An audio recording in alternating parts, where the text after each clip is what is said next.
Members of the Academy, colleagues, ladies and gentlemen, now in my 89th year, I'm trying to cut back on my schedule, so I hope you will understand why I am doing this via video. In a moment, I want to say a few words about American leadership on the world stage. But first, let me thank the American Academy of Diplomacy for this award, named after two remarkable Americans, both of whom I admired and considered friends. Walter and Lee Annenberg exemplified the generous and enduring American nature that has helped make our nation strong and resilient. Of course, tonight would not have been possible for me had I not worked for President George H.W. Bush, who history will remember, I am sure, as our nation's very best one-term president, and one of the best presidents of all time. No president understood diplomacy and foreign affairs any better than President Bush. As the first U.S. ambassador to China, director of the CIA, and vice president, his resume immaculately prepared him for the job. By the time he assumed the Oval Office, he understood both the big picture as well as the subtle nuance of what became one of the most dramatic 4 years in world history, as the Cold War ended with a whimper rather than with a bang. Along the way, he assembled a national security team that worked together on the delicate issues of the day, rather than squabbling with one another like so many others have. Brent Scowcroft, Dick Cheney, and I may have had occasional differences, and we did, but we usually resolved them without having to ask our boss to referee. We all sang from the same hymnal, which meant that our allies and our adversaries clearly understood U.S. policy and couldn't twist differences to their own advantage. There's never been a doubt in my mind that a main reason for any success I had as Secretary of State was because I enjoyed a seamless relationship with my president, a friend of 60 years, and one whose political campaigns I managed.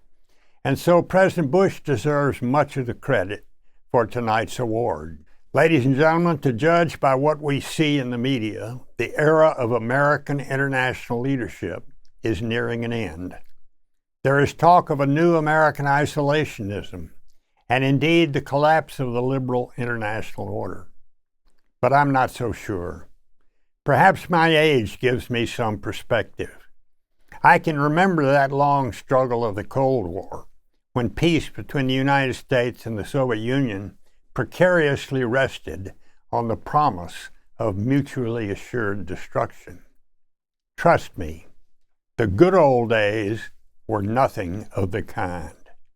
After the collapse of the Soviet Union in 1991, the world experienced a period some has defined as America's unipolar moment, one marked by relative stability as democracy spread across the globe and international trade flourished.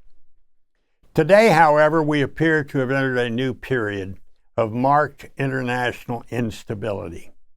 Several trends are driving this phenomenon. The rise of China has fundamentally altered the global balance of economic and increasingly military power. Russia has returned decisively to the world stage, flexing its muscle in Ukraine, in Syria, and elsewhere. Europe is beset with issues of internal governance, including immigration policy, the future of the euro, Brexit, and backsliding on democratic norms in some Eastern European countries. In the Middle East, events are being driven by a burgeoning competition between Iran and Saudi Arabia for influence in the Persian Gulf and beyond. And here in the United States, partisan wrangling has reached new and crippling heights of rancor. Let me make one vital point at the outset. The United States cannot retreat from the world stage. We have too much at stake. We did not create the current system of military alliances and trade agreements from some theoretical commitment to multilateralism. We acted to avoid another devastating Great Depression and another catastrophic world war among the great powers. And we were successful because our interests in peace and prosperity converged with those of partners in Western Europe, in Asia, and elsewhere. The United States and the world have benefited mightily from this historic endeavor.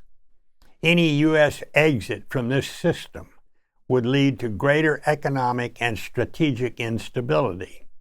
We would see a rise in conflict as regional powers jostle for influence in the wake of U.S. withdrawal. And we would experience a surge in beggar thy neighbors policies as the rules-based liberal trade and investment regime would erode. Either of those unfortunate developments would directly undermine the safety and the well-being of Americans. Isolationism, therefore, is simply not an option for our long-term global security and well-being. But a recalibration of our foreign policy is certainly in order. As Walter Lippmann wrote in 1943, foreign policy consists in bringing into balance, with a comfortable surplus of power in reserve, the nation's commitments and the nation's power.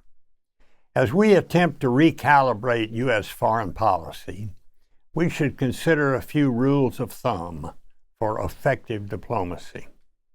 First, Teddy Roosevelt was right. We should generally speak softly and carry a big stick. There is a time and a place for tough public talk, even with allies, but much of the important work of diplomacy is best done in private. The object is not to score public debating points. It is to secure good arrangements, advantageous to the United States. Second, we must be careful in picking our fights. Otherwise, any U.S. administration risks squandering its international influence and domestic political capital. Third, we should always remember the big picture. It is sometimes better to yield on small issues if it increases the odds of success in more important ones. Negotiations do not take place in isolation. They occur in a broader context. And lastly, we should recall that not all negotiations are zero-sum. Indeed, the most successful agreements are based upon mutual advantage. As you might imagine, I've been called a lot of things during my many years in the public eye, some good and some bad, but woolly-headed idealist is not one of them. I am a staunch internationalist for a very simple reason. I believe that U.S. engagement in the international arena is vital to the security, the prosperity, and the liberty of the American people. There is nothing wrong with national self-interest. Indeed, its promotion is the sine qua non of effective foreign policy. But that self-interest should be enlightened. It should look beyond immediate narrow advantage in this or that negotiation. Let me finish these remarks on a note of optimism. I realize that today this is unfashionable, but I remain firmly upbeat about the future of the world and of the United States of America. Surely problems abound, but we should remember that by most important criteria, we are living in a golden age for humanity. Extreme global poverty has declined precipitously. People live longer. Far fewer of their children die in infancy. The United States may not possess the unrivaled power that it did, say, in the immediate aftermath of the Cold War, but it remains by a substantial margin the most powerful country in the world, and we must recalibrate our use of that power to reflect new realities. As Abraham Lincoln once said, as our case is new, so we must think anew and act anew. His wise admonition is as true today as it was when he expressed it more than 150 years ago.